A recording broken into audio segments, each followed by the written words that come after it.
आहे पोलिसांकडे कबुली दिलेली आहे आरोपींनी 3 आरोपींनी महत्वाची की वाल्मिक कराड यांनी सांगितलं होतं, त्यानंतर आम्ही खून केलेला आहे संतोष देशमुखाचा, त्यांच्याकडनं तशी कबुली जी आहे ती देण्यात आलेली आहे। हे पहा, हे प्रकरण ज्या दिवशी घडलं त्या क्षणापासून मी आपल्या सर्वांच्या संपर्कात आहे, आपल्या सर्वांसमोर येऊन मी मीडियाला बोललेलो आहे की हा कुणीतरी मास्टरमाइंड याच्यात आहे आणि याचा कट रचूनच आमच्या संतोष अण्णा देशमुख यांचा मर्डर झाला, त्यांना टॉर्चर करून मारलं। हा जसे जसे काही दिवस जाते तसे तसे बरेच काही गोष्टी समोर आल्या गेल्या। 29 नोव्हेंबरला ज्या दिवशी खंडणी मागितली त्याच दिवशी वाल्मिक कराड आणि त्यांची टोळी केजमध्ये एका कॅमेऱ्यामध्ये कैद झालेली, त्याच्या अनुषंगाने तपासाचे सूत्र हल्ले गेले। सीआयडीकडे सुद्धा बरेच त्याचे काही आले। आज तुम्हाला कोर्टामध्ये जे चार्जशीट दाखल झालंय त्याच्यानंतर जी कबुली जबाब आज समोर आलेला आहे, त्या कबुली जबाबामध्ये तिघांनी सांगितलं की आम्ही मारलंय आणि आम्ही कट रचून वाल्मिक कराड यांच्या सांगण्यावरूनच मारलंय। तर ते अत्यस्ती मी पहिल्या दिवसापासून मानतो की या कटाचा मास्टरमाइंड तोच आहे। त्याच्यामुळे ही जी गोष्ट आहे ते पोलिसांसमोर आज यायला आणि पोलिसांसमोर जनतेसमोर येण्यासाठी जवळपास 105-10 दिवस लागलेले आहेत। तर ठीक आहे, जी देर है लेकिन अंधेर नाही म्हणण्यासारखं यांची कबुली यांनी दिलेली आहे, कबुली जबाब आहे। तर आपण सर्वांनी माध्यमांनी सुद्धा हा प्रकरण लावून धरलं, जनतेने लावून धरलं, आम्ही सर्व लोकप्रतिनिधींनी लावून धरलं। त्याच्यामुळे याचा शेवट या संतोष अण्णा देशमुख यांच्या मारेकऱ्याला फाशी, जे जे गुन्हेगारी आहेत त्यांना त्याच्यामध्ये सजा, आणि जे कोणी आणखी सहआरोपी आहेत ज्यांनी ज्यांनी यांना पळून जायला मदत केली, ज्यांनी पैसे पुरविले, ज्यांनी गाड्या पुरविल्या, अशांना सुद्धा सहआरोपी केलं पाहिजे। पोलीस यंत्रणेमधले काही माणसं आहेत, जो पाटील नावाचा, महाजन नावाचे, हे जे काही इथले आहेत बाहेरून सुद्धा, जे पहिल्या दिवशी बॉडी ताब्यात घ्यायच्या अगोदर जे लोकांनी जन आंदोलन केलं मसाजोग या गावी, तिथं सुद्धा काही पोलीस यंत्रणेतले काही लोक तिथं आले होते जे की बीडच्या पोलीस यंत्रणेमध्ये होते। तर ते तिथं का आले होते पोलीस अधिकारी, त्यांचं तिथं ड्युटी नव्हती, त्याच्यामुळे त्यांना सुद्धा सहआरोपी केलं पाहिजे, वाशीच्या पीआयला सुद्धा सहआरोपी केलं पाहिजे, अशी आमची पहिल्या दिवसापासून मागणी। आणि मला वाटतं नक्कीच पोलीस, सीआयडी, एसआयटी कोण जी तपास करते ती यंत्रणा नक्कीच याला या मागणीला मान्य करते। एक आरोपी अजूनही खरं फरार आहे, त्यातला तो सापडलेला नाही अजून। आता हा जाणीवपूर्वक प्रकार आहे की आरोपी पळवाट काढतोय, याच्यावर पोलिसाचं अपयश म्हणलं पाहिजे का आणखी जाणीवपूर्वक पोलीस यांना सवड देते, त्याला मला काही बोलता येणार नाही, कारण हे आता न्यायालयात विषय आलेला आहे। या सर्व गोष्टीचा विचार केला तर बघा, कोणते प्रयागराजला ते खोक्या पकडला, मग हा कृष्ण आंधळे कसा सापडत नाही, हा पण संशयाचा विषय आहे की खोक्याला प्रयागराजला पकडला, तुम्ही त्याचं कौतुक केलं आम्ही, पण तुम्ही जर हा कृष्ण आंधळे आणखी सापडत नाही म्हणता तर याच्या बाबतीत पोलिसाचं, सीआयडी, एसआयटीचं अपयश आहे। दुसरा मुद्दा यातला जर विचारायला गेलं तर आता तिघांनी कबुली जबाब दिलेला आहे, तुम्ही देर है अंधेर है म्हणताय, आता सुरुवात आहे ही, पुढे आणखी कुणाकुणाचे काय काय गोष्टी समोर येऊ शकतात? नाही, हे आज फक्त जॉबामध्ये त्यांनी दिलेला जॉब तुम्हाला पब्लिश झालेला आहे, त्या जॉबामध्ये त्यांनी म्हणलेलं आहे की तिघांनी कबुली दिली, असं तुमच्या माध्यमातूनच मला कळतं की त्या तिघांनी जॉब दिलेला आहे की आम्ही मारले आणि यांच्या सांगण्यावरून मारले। आणखी बरेच काही उलगाडे होणार आहेत। मग मला याच्यात म्हणायचं की याच्यामध्ये सुद्धा बघा, टोळीचा मोरक्या तो सुदर्शन घुले दाखवलाय, तर खऱ्या अर्थानं कट रचून मारायला ऑर्डर देणार ना टोळीचा मोरक्या होतो। तर याच्यामुळे सुद्धा काही गोष्टी काळजीपूर्वक बघितल्या पाहिजे। ह्याचा शेवट कुठं कुठं जाणार आहे, मी तुम्हाला बोललो ना, याचा शेवट जोपर्यंत या सर्व गुन्हेगारांना याच्यामध्ये ऍड होणार नाही तोपर्यंत आम्ही सोडणार नाही। सर, याच्यामध्ये वाल्मिक कराड कोणासाठी पैसे गोळा करत होता? कारण एवढे मोठे जे गुंड तयार होतात त्याला राजशास्त्र असल्याशिवाय तयार होत नाही, आणि वाल्मिक कराड ही खंडणी कशासाठी गोळा करत होता असा प्रश्न जनतेला आहे, आणि यामागचे लोक कधी समोर येतील का? नाही, हे बघा, ही तपास यंत्रणा, आपला कायदा, याच्यावर न्यायव्यवस्था, याच्यावर भरोसा ठेवणारा आणि त्यांना मानणारा आपली लोकशाही आहे। लोकशाही पद्धतीने आपण या मार्गावर भरोसा ठेवला पाहिजे, विश्वास ठेवला पाहिजे। आणि हा वाल्मिक कराड जो पैसे गोळा करायचा, त्यांनी गोळा केलेले पैसे कुणाकुणाला किती देत होता हे तर नक्कीच असेल, त्याच्याबद्दल मला शंका नाहीये, पण त्यांनी स्वतःच्या सुद्धा प्रॉपर्ट्या एका पत्नीच्या नावावर, दुसऱ्या पत्नीच्या नावावर, आणखी किती कुणाकुणाच्या नावावर केलेल्या आहेत, असं तुमच्या सर्वांच्या मीडियाच्या माध्यमातून मी बघितलं की जवळ 2000 कोटीची प्रॉपर्टी त्याची इंडियामध्ये झाली। आणि एवढंच नाही तर इंडियाच्या बाहेर सुद्धा आहे का काय, याचा सुद्धा आणखी काही यंत्रणेला तपास करायचा आहे। म्हणजे ही सगळी माया त्यांनी स्वतःसाठी सुद्धा खर्च केली, याच्या स्वतःच्या अकाउंटून किती लोकांना पैसे जात होते, कोण्या पक्षाचे कोण कोण कार्यकर्ते होते, कोण्या पक्षाचे कोण कोण नेते होते, कोण पब्लिक म्हणून होतं, कोण गुंडाराज करणारे लोक होते, या सर्वांचा याच्यात सामील झाले पाहिजेत आणि यांना सुद्धा कायद्याच्या चौकटीमध्ये त्यांना शिक्षा झाली पाहिजे. सर, वाल्मिक कराडच्या प्रॉपर्टीवरती बुलडोजर चालायला पाहिजे, कारण बाकी सगळ्या ठिकाणी बुलडोजर चालतो, याच्या प्रॉपर्टीवरती पण bulldozer मला हेच म्हणायचंय की बघा, प्रयागराजला खोक्या पकडला, आता काय काय म्हणजे सगळ्या गोष्टी ह्याच्यात त्याचं घर पाडलं गेलं, त्याचं म्हणजे जी की 20-25 वर्षानं ते अनाधिकृत का असत नाही मला त्याच्यावर माहिती नाहीये, पण अनाधिकृत असताना सुद्धा त्याचं घर पाडलं गेलं. तर मग यांनी जर एवढी आम्हा प्रॉपर्टी जमवलेली आहे, ही प्रॉपर्टी कमीत कमी सील तरी केली का? फक्त गाड्याची चर्चा झाल्यानंतर गाड्या काही ताब्यात घेतल्यात असं कळतंय. ती सुद्धा बघा, त्यांच्या गाड्याला सुद्धा कव्हर बिवर लावून ठेवल्यात मस्त. म्हणजे आता काय माहित नाही मला, ही सगळं आता खूप वेगळं वेगळं पद्धत आहे.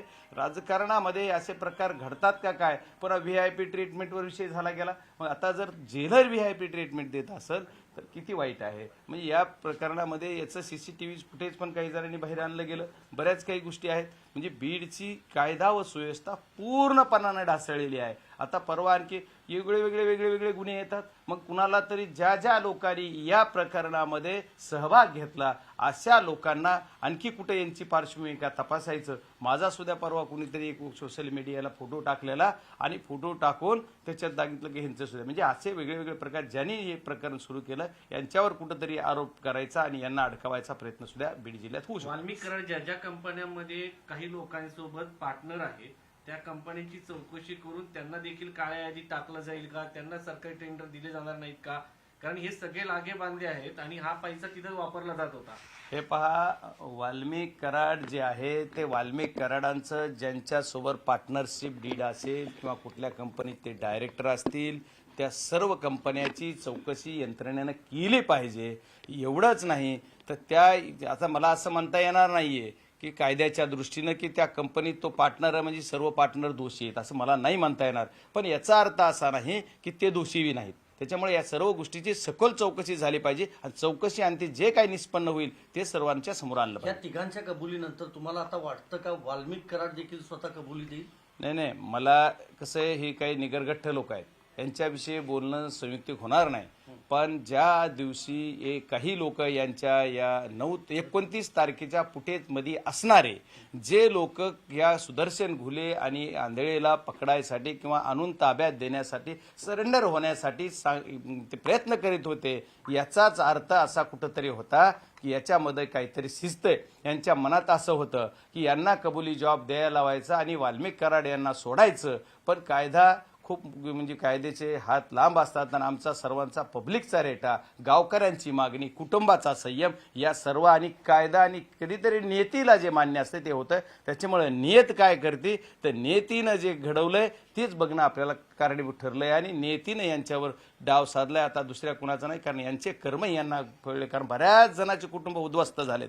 असे बीड जिल्ह्यामध्ये हजारो कुटुंब आहेत जे बेघर झालेत, जे विधवा व्हावं लागलंय, ज्यांना यांच्या मागे हे बरेच काही. कारण परवाच मागच्या अधिवेशनामध्ये, याच अधिवेशनामध्ये आता संपलं तिथलं की मुख्यमंत्र्यांनी स्वतः खुद दस्तूर मुख्यमंत्र्यांनी दिला की 276 गुन्हे ज्यांची की नोंद झालेली आहे असे म्हणजे मर्डर्स किंवा बॉडी सापडलेल्या बीड जिल्ह्यात मागील 5 वर्षात. बघा कुठे आमचा बीड जिल्हा. सर, अवधा एनर्जीच्या प्रकल्पाचा जो ऑफिस बॉय आहे त्याचं एकदम स्पेसिफिक एक जे स्टेटमेंट आहे, खास करून सुदर्शन गुळे यांनी सांगितलेलं ते म्हणजे, मी वाल्मिक कराडचा माणूस आहे, कंपनी सुरू ठेवायचं असेल तर 2 कोटी रुपये खंडणी द्या, नाहीतर कंपनी बंद करा.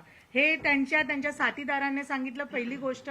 आणि दुसरी गोष्ट यालाच जोडून असं आहे की त्यांनी अजून वेगवेगळ्या म्हणजे त्यांनी लिटरली धमकी दिली की सरपंच जिवंत राहायचं आहे तर असं करा, नाहीतर बघा तुम्हाला मारून टाकू. हे प्रकरण फक्त घडल्याच्या नंतर पहिल्यांदा मी मीडिया समोर बोलून उघडकीस केलं. असे एवढे अनेक प्रकार आहेत, अनेक घटना आहेत. महादेव मुंडेंचं प्रकरण आहे की त्या आंधळींचं मागच्या एक प्रकरण आहे ज्याच्यामध्ये हे 307चे आरोपी होते. असे बरेच असंख्य प्रकरण आहेत बीड आणि परळीमध्ये. या प्रकरणामध्ये असे धमकावलं जात आहे, अशा घटना घडल्या जातात किंवा यांनी कुठे एवढी प्रॉपर्टी. माझ्या केस शहरात सुद्धा त्या 29 तारखेलाच एक जागा वाईन शॉपसाठी घेतलेली, ज्याची की नोंदणी आणि रजिस्ट्री सुद्धा कुठंतरी ऑफिसच्या बाहेर जाऊन केला गेला, अशा पद्धतीचे एवढे मोठे खूप काही विषय आहेत. आणखी भरपूर जसं जसं येईल तसं इंडिव्हिज्युअली आपण बघू. पण आजच्या विषयात आमच्या दृष्टीने एकच महत्त्वाचं आहे की ज्यांनी संतोष अण्णा देशमुख यांचा खून केला, जे कटात सामील होते, जे जे कुणी असतील, राजकीय असो, सामाजिक असो, जे कुणी असतील, या सर्वांना या फाशीची शिक्षा झाली पाहिजे. त्याच्या कर्माप्रमाणे त्याच्या जी काही त्यांनी कुकृत्य केले त्याची शिक्षा त्याला मिळाली पाहिजे. शेवटचा साहेब, एक प्रश्न शेवटचा सर, प्रश्न कृष्णा आहे. आंधळे हे कुठे आहे? म्हणजे पूर्ण इतके दिवस झाले आहेत, पूर्ण देशभरात कसं काय शोधता आलं नाही, आता हे किंवा बघा, ते हे देशाच्या आता- बाहेर गेलेत असं तुम्हाला सांगायचंय, किंवा नेमकं त्यांचं काय झालं? नाही, त्याचा पासपोर्टच असेल असं मला वाटत नाहीये. त्याच्यामुळे हा, मग? त्याच्या देशाच्या बाहेर जाण्याचा विषय नाही येणार, कारण या देशामध्येच तो असला पाहिजे. यानेच कुणी लपवलाय का तो खरंच सापडत नाही का काय आहे? कारण तो बघा, जेवढे मारायचे फोटो आहेत, व्हिडिओज आहेत, त्यानं शूट केलेत, त्यांनी स्वतःही शूट केलेत, आणि तो खूप क्राईम लेवलचा माणूस आहे. त्याचं स्टेटस ठेवणारे लोक काही आणखी खाली आमच्याकडे भेटतात. मैंदवाडी नावाचं गाव आहे तिथं, किंवा आमच्या तरुणाच्या गायकवाडाला काही टेटस काय तो बघतोस, आमच्या ह्यांचंही काय बघतो, याच्यामुळे मारलेलं. म्हणजे असे भरपूर प्रकार आहेत. आणखी हे थांबले वाटते का तुम्हाला? आणखी हा प्रकार चालू आहे. आणखी सुद्धा यांना वाटतंय की आमचा बाप तो बाप रहेगा, काय काय पोस्टर आहेत. आणखी सुद्धा हे लोक बाहेर येणार आणि आमचं नेतृत्व करणार, पिक्चर स्टाईल यांना वाटतंय. पण याचा पिक्चरच्या शेवटच्या 5 मिनिटात जसा शेवट होतोय तसा याचे शेवट व्हावा अशी आमची अपेक्षा आहे. शेवटचा प्रश्न, राष्ट्रवादी काँग्रेसची आज बैठक आहे, त्या राष्ट्रीय कार्यकारिणीमध्ये या सगळ्या प्रकरणासंदर्भात काही ठराव येईल का? कारण बीड असो, परभणी असो, या सगळ्या प्रकरणावरती तुमची काही चर्चा होईल का? बघा, पक्षीय संघटनेचं काम हे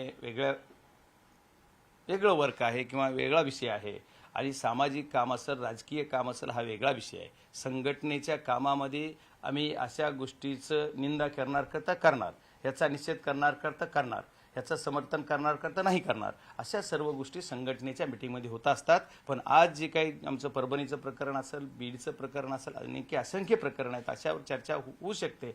असा काही विषय अजेंड्यावर नाहीये.